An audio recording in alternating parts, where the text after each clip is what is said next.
Different ആയൊരു ജോണറിലെ സിനിമയാണ്. അപ്പോൾ ഞാൻ അവിടെ പറഞ്ഞ പോലെ തന്നെ ഈ എന്താ പറയുക ഗോസ്റ്റ്സ് അല്ലെങ്കിൽ you know super natural powers, paranormal activity, അങ്ങനത്തെ കാര്യങ്ങൾ വിശ്വാസമുള്ള കുറേ ആൾക്കാരുണ്ട്.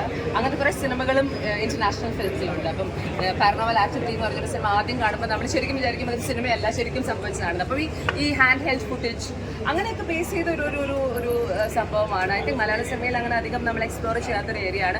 എനിക്ക് പേഴ്സണലി ഇങ്ങനത്തെ സിനിമ കാണാൻ ഭയങ്കര ഇഷ്ടമാണ്. ഞാനത് തപ്പിപ്പിടിച്ച് പോകും. എനിക്ക് കുറച്ച് പേടിപ്പെടുത്തുന്ന, ജീവിതത്തിൽ നടക്കാത്ത എന്ന് വിചാരിക്കുന്ന കാര്യങ്ങൾ സിനിമയിൽ കാണുമ്പോൾ ഇഷ്ടപ്പെടുന്ന ഒരാളാണ്. പക്ഷേ ഇത് ചിലപ്പോൾ ജീവിതത്തിലും സംഭവിക്കാമെന്നൊരു കാര്യമുണ്ടല്ലോ.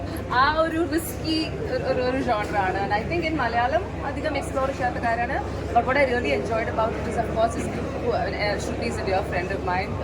Apart from that, the sound is unbelievable. ആ ഒരു സൗണ്ട് ഡിസൈൻ സുഖുക്കുട്ടിയാണ്. സോ ആ ഒരു ഇൻ്റർനാഷണൽ ഒരു ടച്ച് ചെയ്യുന്ന കളേഴ്സ് ആണെങ്കിലും അവർ വളരെ ബ്യൂട്ടിഫുൾ ആയിട്ടുള്ള പിക്ചറസ്ക് ആണ്. പിന്നെ കേരളത്തിലെ പഴയ ഫോക്ക് ലോറിനെ കണക്ട് ചെയ്ത് ഞാൻ വലിയൊരു പല തുമ്പാടെന്നൊക്കെ പറഞ്ഞ സിനിമ കണ്ടിട്ടുണ്ടോ? അവിടെ ഇവിടെയൊക്കെയോ അങ്ങനെയൊക്കെ നമുക്ക് തൊട്ട് പോവും. ഞാൻ തുമ്പാട് ഭയങ്കര എൻജോയ് ചെയ്ത ഒരാളാണ്. പക്ഷേ പാരനോമൽ ആക്ടിവിറ്റിയും അതും ഇതും ഒക്കെ കൂടെ മിക്സ് ചെയ്ത് but I think it's an experimental genre for show for Malayalam. And എല്ലാ ടൈപ്പ് ഓഫ് സിനിമയും മാറണം. And I wish that the very best. But check it out. It's releasing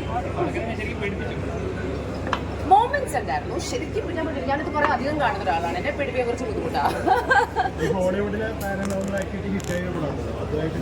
അല്ല ഹോളിവുഡിലെ പാരനോമൽ ആക്ടിവിറ്റി ഞാൻ പറഞ്ഞില്ലേ, ആദ്യത്തെ പ്രാവശ്യം ഞാനത് ഭാഗ്യത്തിന് കണ്ടതൊരു ഫ്ലൈറ്റിലായിരുന്നു. ചെറിയ സ്ക്രീനിലായതുകൊണ്ട് എനിക്ക് വലിയ പേടിക്കേണ്ടി വന്നില്ല. പക്ഷെ അത് കഴിഞ്ഞ് അത് സത്യമല്ല എന്ന് ഞാൻ ഗൂഗിൾ ചെയ്ത് തപ്പിപ്പിടിച്ച് അതൊരു സിനിമയാണെന്ന് കണ്ടുപിടിക്കേണ്ടി വന്നു എനിക്ക്. അതിനുശേഷമാണ് 2, 3, 4 ഒക്കെ ഞാൻ ഇരുന്ന് തപ്പിപ്പിടിച്ച് കണ്ടത്. പക്ഷെ അത് കൂടുതൽ കാണുമ്പോൾ അതിൻ്റെ ബിലീവബിലിറ്റി കുറയും. അങ്ങനെയാണ് ഇങ്ങനത്തെ ഹൊറർ ജോണർ എന്ന് പറഞ്ഞാൽ. അതുകൊണ്ടാണ് നമ്മൾ കൂടുതൽ ഹൊറർ ഇഷ്ടപ്പെടുന്നത്. ഇനിയും വേണം എന്ന് എന്തുകൊണ്ടാണ് പറയുന്നത്?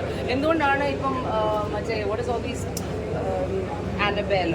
There are some crazy films that are happening. Exorcism. അതൊന്നും എനിക്ക് കേൾക്കത്തില്ല. So എൻ്റെ ഒരു ഇത് വെച്ചാൽ I can see a lot of scary stuff. But I am enjoying it. എനിക്ക് ഇഷ്ടപ്പെട്ടു. I wish them the best. Right. Thank you.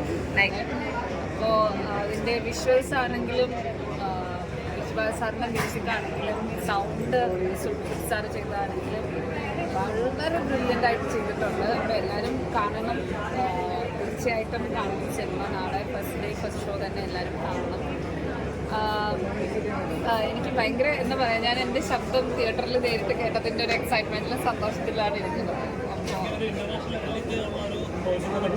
അപ്പോൾ എന്ന് പറയാം, കാരണം സൗണ്ട് വൈസ് ഒക്കെ ആണെങ്കിലും അദ്ദേഹം അത്രയും ഒരു എന്താ പറയുക അങ്ങനെ ഒരു അതിൽ ചെയ്തതാണെങ്കിൽ നന്നായിട്ട് അറിയാം.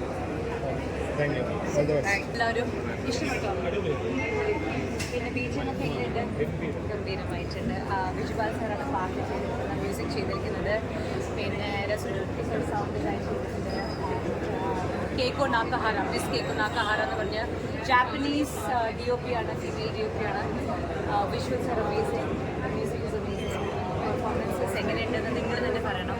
പിന്നെ പേടിച്ചു എല്ലാവരും. Thank you so much. ദൈവത്തിൽ വിശ്വാസമുണ്ടോ? ദൈവത്തിൽ പടം കണ്ടപ്പോൾ പേടിച്ചു. ഭയങ്കര ഇതൊക്കെ ഒരു സയൻറ്റിഫിക്കലി ക്രിയേറ്റ് ചെയ്യുന്നതാണല്ലോ. ഇന്ന സൗണ്ട് ഈ സമയത്ത് ഇങ്ങനെ കേട്ട് കഴിഞ്ഞാൽ ആളുകൾ പേടി ഉണ്ടാക്കാൻ പറ്റും എന്ന് പറഞ്ഞ് സൈക്കോളജിക്കലി അനലൈസ് ചെയ്താണല്ലോ ഇതൊക്കെ ഉണ്ടാക്കുന്നത്. സോ ആക്ച്വലി ഇത് സയൻറ്റിഫിക് ആയിട്ട്